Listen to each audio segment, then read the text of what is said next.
Hello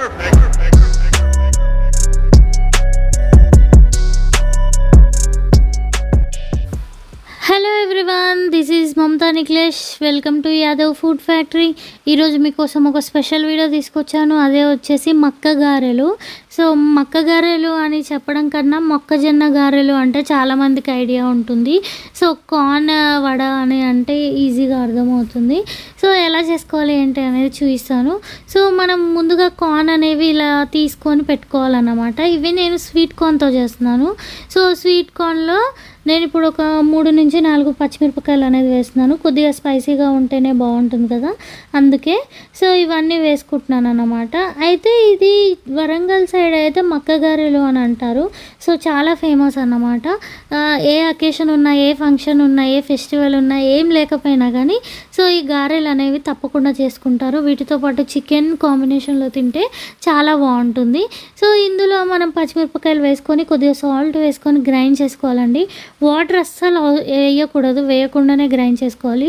కావాలి mix అవ్వట్లేదు, paste లాగా అవ్వట్లేదు అంటే కొద్దిగా వాటర్ వేసుకొని మాత్రమే గ్రైండ్ చేసుకోవాలి. ఎందుకంటే ఇది చాలా లూజ్గా అయిపోతుంది, లై అయిపోతుంది. వాటర్ అనేది స్వీట్ కార్న్లో ఎక్కువగా ఉంటుంది కాబట్టి మొత్తం వాటర్ అయ్యే ఛాన్స్ ఉంటుంది. సో ఇలా మిక్సీ పట్టుకున్న దాంట్లో నేను ఆనియన్స్, అలాగే ఒక పెద్ద సైజు ఆనియన్ కట్ చేసి, కొత్తిమీర కట్ చేసి వేసేస్తున్నాను. మొత్తం ఈవెన్గా కలిపేసుకోవాలి. ముందే సాల్ట్ కూడా వేసుకున్నాం, పచ్చిమిరపకాయలు వేసుకున్నాం కదా, ఇంకా ఆల్మోస్ట్ అన్నీ వేసుకున్నట్టే. సో ఇవన్నీ వేసుకొని కలిపేసుకొని మనము గారెలు చేసుకోవడానికి పిండి రెడీ చేసి పెట్టుకోవడమే. అండ్ నెక్స్ట్ వచ్చేసి కడాయిలో ఆయిల్ వేసి వేడి చేసుకోవాలి. సో గారెలు వేసేటప్పుడు ముందే ఆయిల్ పెట్టేసుకుంటే, ఈ మిక్చర్ పేస్ట్ చేసుకోవడానికి ముందే ఆయిల్ పెట్టేసుకుంటే ఆయిల్ వేడవుతుంది, తొందరగా వేసేసుకోవచ్చు. సో నేను ఇండక్షన్ మీద చేస్తున్నాను. సో ఇలాగా మనము గారెలు అనేవి మీ ఇష్టం అండి. మధ్యలో హోల్ కావాలి అంటే హోల్ పెట్టచ్చు, లేదంటే నార్మల్గా ప్లెయిన్గా కూడా వేసుకోవచ్చు. నేనైతే ప్లెయిన్గా వేస్తున్నాను. కొంతమంది అయితే మనకి వడ చిల్లు ఎలా పెడతారో అలా పెట్టి కూడా వేసుకుంటారు. ఒక్కొక్కరి ఇష్టం ఒక్కోలాగా. అయితే ఇవి లో ఫ్లేమ్లో మెల్లిగా కాల్చుకోవాలండి. ఎందుకంటే ఈ మొక్కజొన్న పిండి అనేది లోపల అలాగే ఉంటుంది పచ్చిగా. కాబట్టి లో ఫ్లేమ్లో మెల్లిగా జాగ్రత్తగా కాల్చుకుంటే మనకి లోపల పచ్చిగా ఉండకుండా లోపల వరకు పర్ఫెక్ట్గా కుక్ అయిపోతుందండి.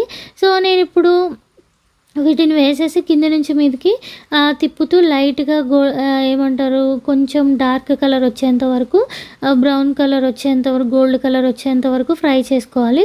సో ఇలా సింపుల్గా ఈజీగా మీరు మక్క గారెలు అనేవి చేసుకోవచ్చు. చాలా అంటే చాలా టేస్టీగా ఉంటాయండి. ఈవినింగ్ స్నాక్ లాగా తినొచ్చు, లేకపోతే ఏదైనా నాన్ వెజ్ చేసినప్పుడు చికెన్తో కానీ మటన్తో కానీ తింటే చాలా అంటే చాలా టేస్టీగా ఉంటాయి మక్క గారెలు. సో మొక్కజొన్న గారెలు.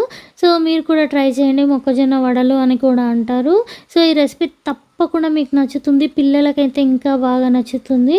సో ఇలాగా సింపుల్గా ఈజీగా మక్క గారెలు చేసుకోవచ్చు. వీడియో నచ్చింది అనుకుంటున్నాను. సో వీడియో నచ్చినట్లయితే సబ్స్క్రైబ్ టు మై ఛానల్. ఇంకో మంచి వీడియో వరకు Tata, by by, love you all.